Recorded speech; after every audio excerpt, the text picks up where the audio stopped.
ఆపదామపహర్తారం దాతారం సర్వసంపదాం లోకాభిరామం శ్రీరామం భూయో భూయో నమామ్యహం. హరి ఓం. పరమేశ్వర స్వరూపమైన సభకి నమస్కారం. ఏ ప్రశ్న వేస్తే అసలు రామాయణం గురించి చెప్పారు ఆయన. వాల్మీకి మహర్షి అడిగిన ప్రశ్న ఏమిటంటే ఆయన్ని, కోన్వస్మిన్ సాంప్రదం లోకే గుణవాన్ కస్య వీర్యవాన్ ధర్మజ్ఞశ్చ కృతజ్ఞశ్చ సత్యవాక్యో దృఢవ్రతః చారిత్రేణ చ కోయుక్తః సర్వభూతేషు కోహితః విద్వాన్ కః కస్సమర్థశ్చ కశ్చైక ప్రియదర్శనః ఆత్మవాన్ కో జితక్రోధో ద్యుతిమాన్ కో ననసూయకః కస్య బిభ్యతి దేవాశ్చ జాతరోషస్య సంయుగే. 16 గుణములు అడిగాడు ఆయన. ఈ 16 గుణములు పరిపూర్ణముగా ఉన్నటువంటి ఒక మానవుడు ఈ లోకంలో ఈ కాలంలో నేను ఉన్న రోజుల్లోనే, నేను ఇప్పుడు శరీరంతో తిరుగుతుండగా నా మాంసనేత్రంతో చూడడానికి వీలుగా ఎక్కడైనా ఎవరైనా ఉన్నారా అని అడిగాడు. ఎప్పుడో కాదు వామనమూర్తి ఉన్నారు, నరసింహావతారం ఉందని చెప్పకు, ఇప్పుడున్నాడా? ఇది వాల్మీకి ప్రశ్న. కోన్వస్మిన్ సంప్రదంలోకే గుణవాన్ కస్య వీర్యవాన్. వీర్యవాన్ అంటే వీర్యవంతుడు ఉన్నాడా? వీర్యవంతుడంటే ఎటువంటి యుద్ధం వచ్చినా చెక్కు చెదరకుండా తానుగా నిలబడి తనలో ఏ మార్పు లేకుండా బయట మార్పు తేగలిగినవాడు, ఎంతమందినైనా పడగొట్టగలిగినవాడు. అటువంటి వాడు ఉన్నాడా? ఉంటే వీర్యవాన్. కోన్వస్మిన్ సంప్రదంలోకే గుణవాన్ కస్య వీర్యవాన్ ధర్మజ్ఞశ్చ. ధర్మం తెలుసుకున్నవాడు ఉన్నాడా? కాబట్టి ధర్మజ్ఞశ్చ కృతజ్ఞశ్చ. కృతజ్ఞశ్చ అంటే ఎవరో తనకు ఒక ఉపకారం చేశాడు, వాడు అదృష్టం అండి నన్ను సేవించుకున్నాడు అండం కాదు, ఎంత మహానుభావుడండి, నిజంగా నాకు ఎంత ఉపకారం చేశారండి అని తలుచుకు పొంగిపోగలిగినటువంటి మనసు ఉండడం. సత్యవాక్యం, ఎప్పుడూ సత్యమే మాట్లాడాలి, మిన్ను విరిగి మీద పడిపోని నేను సత్యమే చెప్తాను అని వ్రతం పట్టినవాడు ఎవరైనా ఉన్నాడా?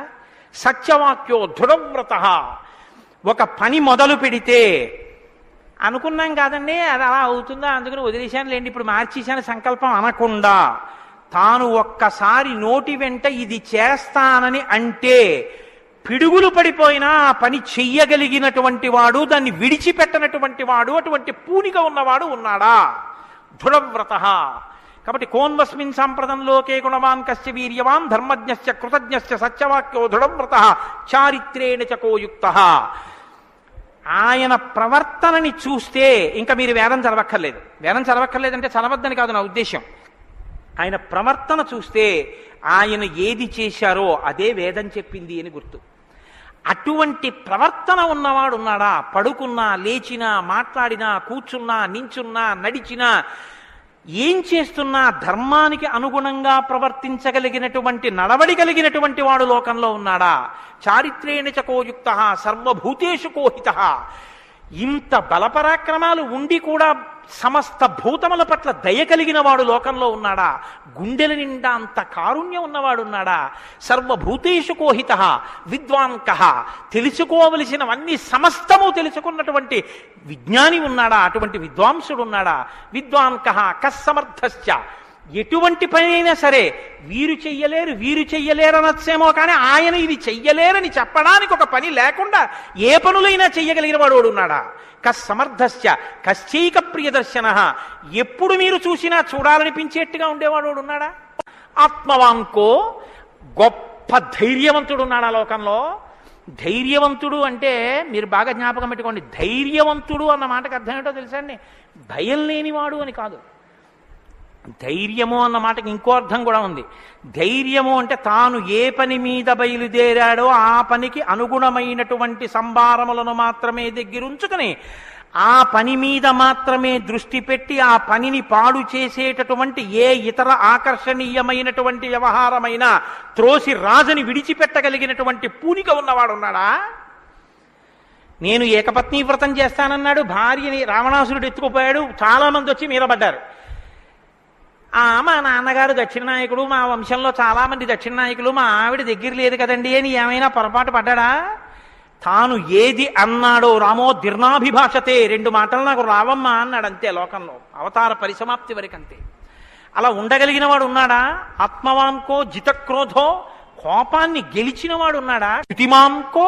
అపారమైనటువంటి కాంతి కలిగిన వాడు ఉన్నాడా? ద్యుతిమాన్ కోననసూయక, అసూయని గెలిచినవాడు ఉన్నాడా? తనకన్నా గొప్పవాడు కనపడితే ఆహాహా మహాత్ములు ఎంత గొప్ప పరిశ్రమ చేశారో, ఇంత గొప్పవాడు అయ్యాడని నమస్కారం చేసి తెలుసుకోవాలి.